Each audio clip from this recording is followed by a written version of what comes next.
దావీదు కుమారుడైన సొలొమోను రాజు సామెతలు.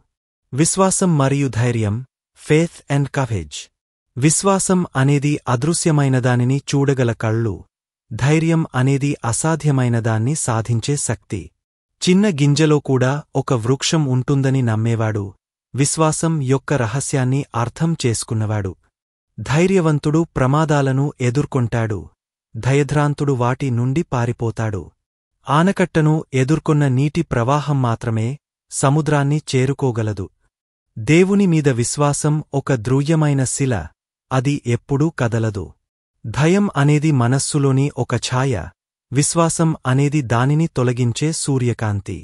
ఒంటరిగా నడిచేవాడు వేగంగా నడుస్తాడు, కాని సహవాసంతో నడిచేవాడు దూరం వరకు వెళ్తాడు. ధైర్యం లేని విశ్వాసం ఒక ఎండిన చెట్టు. విశ్వాసం లేని ధైర్యం ఒక అస్థిరమైన ఇసుక గుట్ట. ఆపదలో ధైర్యం చూపించేవాడు నిజమైన విజేత. ఆమేన్.